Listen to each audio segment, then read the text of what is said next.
को मेरा राधे राधे। तो पिछले वीडियो में हम लोग एक्सरसाइज 4.2 का क्वेश्चन नंबर 3 तक पढ़ लिए थे। आज उसी के आगे पढ़ेंगे क्वेश्चन नंबर 4 से। तो देखते हैं क्वेश्चन। कह रहा है दो क्रमागत धनात्मक पूर्णांक ज्ञात कीजिए जिनके वर्गों का योग 365 हो। तो कह रहा है जिनके वर्गों का योग 365 है। तो पहले तो हम धनात्मक संख्या मानेंगे और ये कह रहा है दो क्रमागत, तो माना दो धनात्मक क्रमागत पूर्णांकों की संख्या x और x+1 मानेंगे। क्रमागत कह रहा है ना, x में 1 जोड़ेंगे और 2 ही कह रहा है, तो एक x लेंगे और दूसरा x+1 लेंगे। अगर ये कहता 3 क्रमागत पूर्णांक बताइए तो हम x लेते, x+1 फिर x+2 लेते तो 3 क्रमागत संख्या हो जाती। लेकिन ये 2 ही कह रहा है तो हम x लेंगे और x+1 लेंगे। फिर ये कह रहा है जिनके वर्गों का योग, दो संख्या तो ये हो गई। अब कह रहा है इनके वर्गों का योगफल 365 है। दोनों का वर्ग करते हैं, x² और x+1 का वर्ग। कह रहा है दोनों के वर्गों का योगफल, तो प्लस करेंगे, कितना कह रहा है 365 है, तो 365 के बराबर कर दिए। तो ये होगा x² प्लस, ये क्या है a+b का होल स्क्वायर है ना, a+b का होल स्क्वायर इक्वल टू क्या होता है बताइए। तो ये होता है a² + b² + 2ab। तो a के स्थान पे x है और b के स्थान पे 1 है, तो a² तो x का स्क्वायर लिखेंगे प्लस b का स्क्वायर 1 लिखेंगे, 1 का स्क्वायर प्लस 2ab, तो 2x × 1 इक्वल टू 365। तो 1x² कितना होगा 2x² होगा। 2x² प्लस 1 का स्क्वायर 1 ही होता है प्लस 2x। 365 को बराबर के इधर ले आएंगे, माइनस होगा, -365 इक्वल टू 0। तो 365 में से हम 1 घटाएंगे तो कितना आएगा 364 आएगा। तो 2x² प्लस 2x, ये तो ऐसे ही लिखेंगे, -364 इक्वल टू 0। तो यहाँ देखिए सब में 2 2 2 कॉमन मिल रहा है ना, कॉमन लेंगे, कॉमन लेके काट देंगे तो ये होगा x² plus x minus 2 common लिए है ना, तो ये होगा 2 1 के 2 1 3 2 8 16 फिर 2 दूना 4 इक्वल टू 0 होगा। यहाँ पे देखिए 182 हो गया ना, तो अब ऐसा गुणनखंड करिए कि गुणा करने पे 182 आ जाए, जोड़ने या घटाने पे 1 आ जाए। करते हैं इसका गुणनखंड, 2 9 18 2 1 के 2, फिर 7 से 7 1 के 7 3 21 फिर 13 से, तो 7 दूनी 14 और 13, तो 14 गुणे 13 करेंगे तो 182 आएगा। 14 में से 13 घटाएंगे तो 1 आएगा। और यही तो हम बोले थे कि ऐसा गुणनखंड करिए कि गुणा करने पे 182 आ जाए, जोड़ने या घटाने पे 1 आ जाए, तो 14 और 13 होगा। करते हैं x² plus 14x minus 13x minus 182, sorry यहाँ पे x होगा, x माइनस 182 इक्वल टू 0 होगा। अब इन दोनों में और इन दोनों में देखेंगे कॉमन क्या मिल रहा है, तो यहाँ पे तो x और x मिल रहा है, x कॉमन लेंगे तो बचेगा क्या यहाँ पे 1 बचे, x बचेगा प्लस 14 बचेगा, x प्लस 14 माइनस 13, यहाँ से हम 13 कॉमन लेंगे तो यहाँ पे 1x होगा प्लस, फिर यहाँ पे जब हम 13 से इसमें भाग देंगे तो 13 एक के 13 और 13 चौका 52 हो जाएगा इक्वल टू 0। तो यहाँ पे देखिए ब्रैकेट वाला सेम है ना, तो इसे हम लिखेंगे x प्लस 14 और दूसरे ब्रैकेट में लिखेंगे जो ब्रैकेट के बाहर है उसे हम एक ब्रैकेट में लिखेंगे x माइनस 13 इक्वल टू 0। तो x प्लस 14 इक्वल टू 0, फिर x माइनस 13 इक्वल टू 0 होगा। तो इसको जब हम पक्षांतर करेंगे तो x इक्वल टू -14 और x इक्वल टू -13 है ना, तो बराबर के उधर ले जाएंगे +13 होगा। तो ये x की वैल्यू माइनस में आई है और ये प्लस में आई है, तो हमें माइनस वाला नहीं लेना है, प्लस वाला लेना है। तो दो क्रमागत पूर्णांक कितने आ गए, x का मान कितना है 13 है, फिर 13 में 1 जोड़ेंगे तो कितना आएगा 14 आएगा। तो दो क्रमागत पूर्णांकों की संख्या कितनी आई 13 और 14 आई। फिर अगला क्वेश्चन देखते हैं। क्वेश्चन नंबर 5 है, एक समकोण त्रिभुज की ऊंचाई उसके आधार से 7 सेंटीमीटर कम है, यदि कर्ण 13 सेंटीमीटर का हो तो अन्य दो भुजाएं ज्ञात कीजिए। तो इसमें कह रहा है अन्य दो भुजाएं ज्ञात कीजिए। तो दो दिया है, पहले तो हम इसमें एक समकोण त्रिभुज बनाएंगे। समकोण त्रिभुज कितने डिग्री का होता है बताइए, 90 डिग्री का होता है। तो समकोण त्रिभुज, क्वेश्चन नंबर 5वां है। पहले हम समकोण त्रिभुज बनाएंगे ए बी और सी। समकोण त्रिभुज कितने अंश का होता है 90 अंश का होता है। तो ये कह रहा है त्रिभुज की ऊंचाई इसके आधार से 7 सेंटीमीटर कम है। तो पहले तो हम आधार मानेंगे, आधार ए बी है ना, ए बी को x मानेंगे। ए बी की दूरी कितनी है x मीटर है। फिर ये कह रहा है समकोण त्रिभुज की लंबाई आधार से 7 सेंटीमीटर कम है।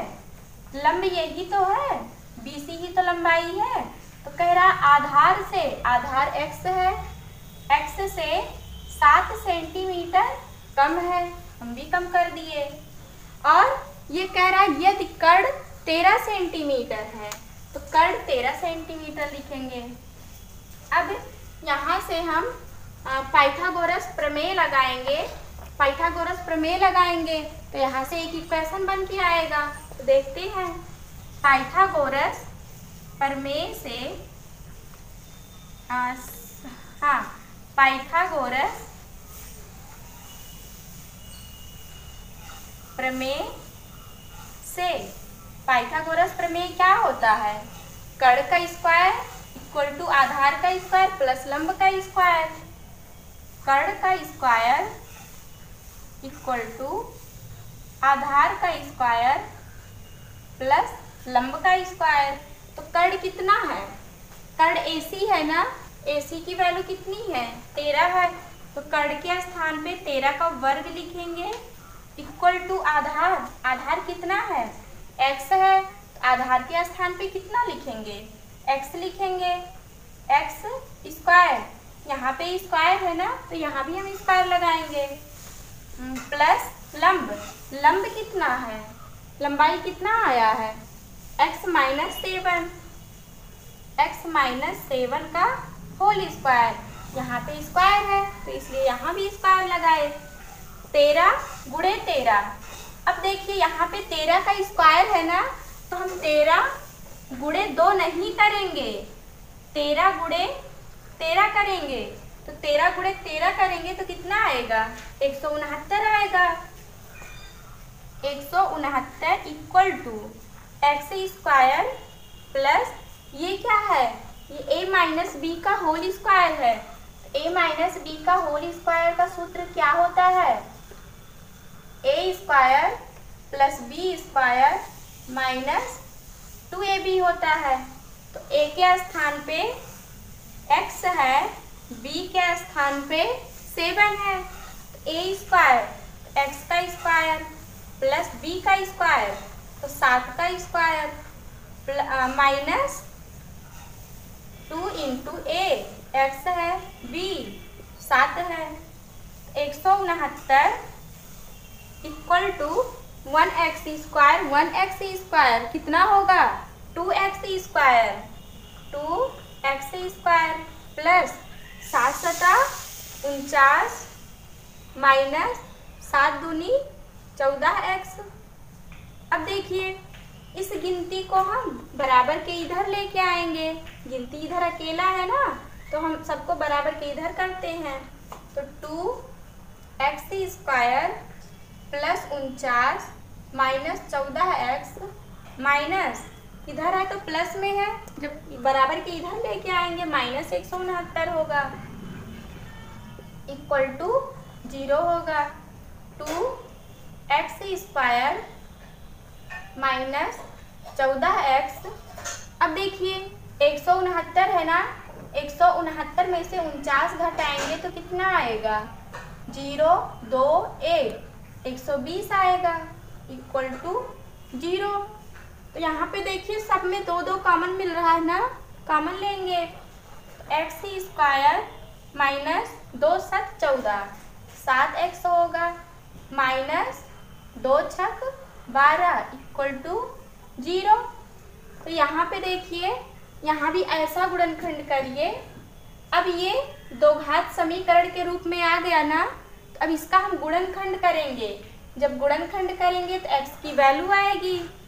तो ऐसा गुणनखंड इसका करिए कि गुणा करने पे 60 आ जाए, जोड़ने या घटाने पे 7 आ जाए। कैसे करेंगे, यहाँ पे 60 लिखिए, 60 का गुणनखंड करिए। 2 तिहाई 6, 2 एके 2, 2 पंचे 10, 3 पचे 15, 5 एके 5, तो 2 दूनी 4, 4 तिहाई 12 और 5, 12 गुणे 5, 12 गुणे 5, 12 पंचे 60, 12 में से 5 घटाएंगे तो कितना आएगा 7 आएगा। तो अब इसका गुणनखंड करते हैं। कैसे, 12 और 5 में x square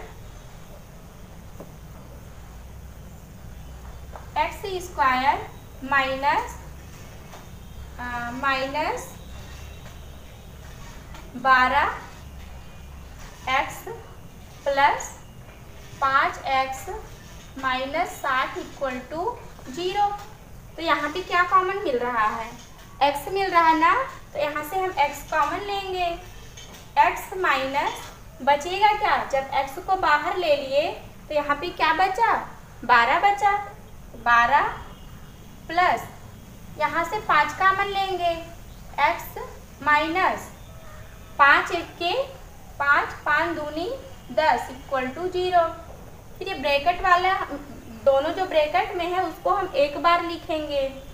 x minus 12 x plus 5 equal to 0। x बराबर x माइनस 12 इक्वल टू 0 और x plus 5 equal to 0। x equal to 12 और x इक्वल टू माइनस 5।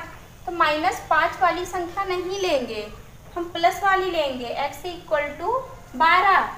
तो यहाँ पे देखिए आधार कितना आया 12 आया, आधार 12 सेंटीमीटर। और निकालना क्या है, कह रहा है तो अन्य दो भुजाएं बताइए। 13 तो पता ही है, कर्ण 13 सेंटीमीटर है, तो आधार कितना है, x की वैल्यू कितनी आई है 12, तो आधार 12 सेंटीमीटर हो गया। फिर x के स्थान पे 12 रखेंगे माइनस 7, तो 12 में से 7 घटाएंगे तो कितना आएगा 5 आएगा। तो लंब कितना आया? 5 सेंटीमीटर। तो ये आपका दोनों त्रिभुज की भुजाएं आ गई। फिर अगला क्वेश्चन देखते हैं। यदि कुटीर उद्योग एक दिन में कुछ बर्तनों का निर्माण करता है, एक विशेष दिन यह देखा गया कि प्रत्येक नग की निर्माण लागत रुपयों में उस दिन के निर्माण किए गए बर्तनों की संख्या के 2 गुने से 3 अधिक थी। यदि उस दिन की कुल निर्माण लागत 90 रुपया थी, तो निर्मित बर्तनों की संख्या और प्रत्येक नग की लागत मूल्य ज्ञात कीजिए। तो इसमें हम मानेंगे निर्मित किए गए बर्तनों की संख्या x रुपया, x मानेंगे, रुपया नहीं मानेंगे।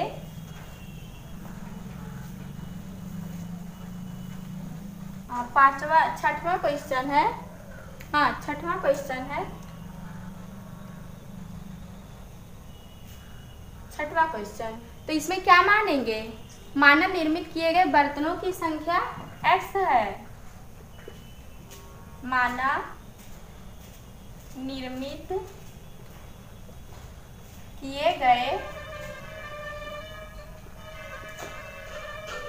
बर्तनों की संख्या x है।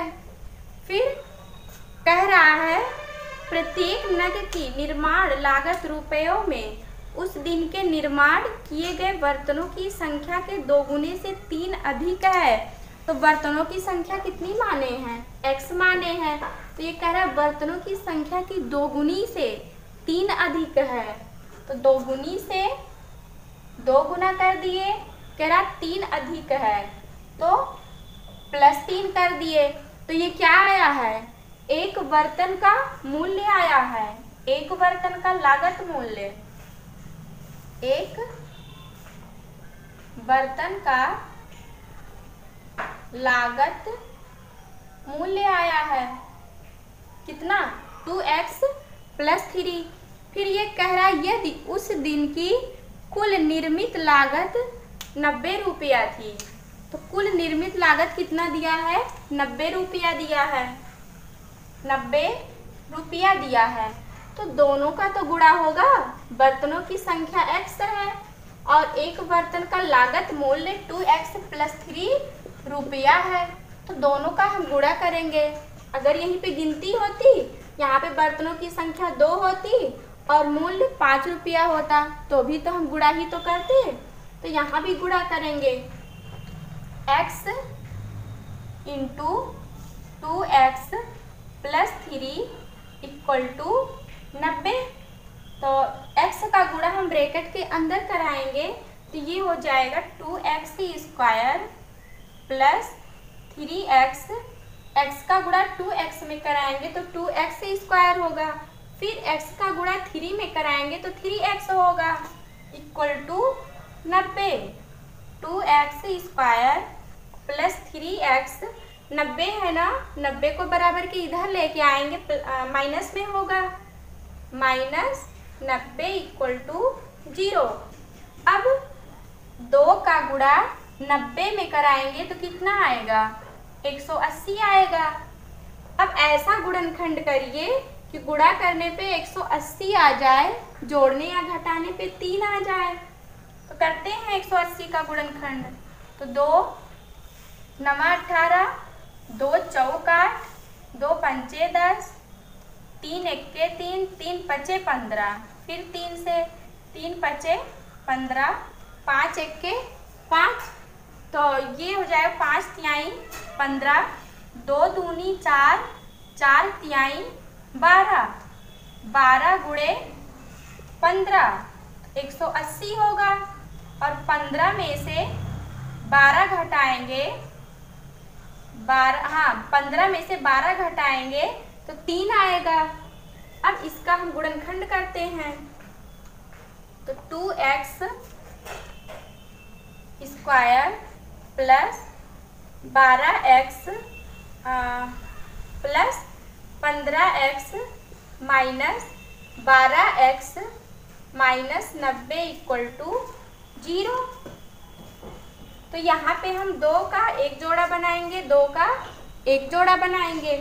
तो यहाँ पे क्या कॉमन मिल रहा है, x और x कॉमन मिल रहा है, कॉमन लेंगे x और यहाँ पे बचेगा क्या, 2x बचेगा ना, तो 2x प्लस 15 माइनस यहाँ पे कितना कॉमन मिल रहा है, 6 कॉमन मिल रहा है ना, तो 6 कॉमन लेंगे माइनस 6 दूनी 12, तो 2x होगा, 2x प्लस 6 के 6 3 9, 6 के 6 3 9, तो ये हो जाएगा 30, तो 6 पंचे 30, तो यहाँ पे 15 होगा इक्वल टू 0। तो ब्रैकेट वाला देखिए सेम है ना, तो ब्रैकेट वाला दोनों को हम एक बार लिखेंगे, 2x प्लस 15 एक ब्रैकेट में, और जो ब्रैकेट के बाहर है उसे हम दूसरे ब्रैकेट में लिखेंगे, x माइनस 6 इक्वल टू 0। तो यहाँ पे देखिए 2x प्लस 5 इक्वल टू 0 लिखेंगे, 2x प्लस 15 इक्वल टू 0, तो 2x equal to minus 15, x equal to minus 15/2। अब ये वाला लिखेंगे, x minus 6 equal to 0, x minus 6 equal to 0, x equal to 6। तो हम माइनस वाली संख्या नहीं लेंगे, प्लस वाली संख्या लेंगे, x की वैल्यू कितनी आई, 6 आई, और ये कह रहा है बर्तनों की संख्या और प्रत्येक नग की लागत मूल्य ज्ञात कीजिए। तो बर्तनों की संख्या कितनी है, x की वैल्यू कितनी आई है, 6 आई है, और लागत मूल्य कितना 2 था, x के स्थान पे 6 लिखेंगे, 6 प्लस 3, तो 6 दूनी 12, 12 3 15। अब यहाँ से आप आंसर चेक कर सकते हो, 90 है ना, दोनों का गुणा करोगे तो कितना आएगा, 15 छक्का 90, x की वैल्यू सही आई है।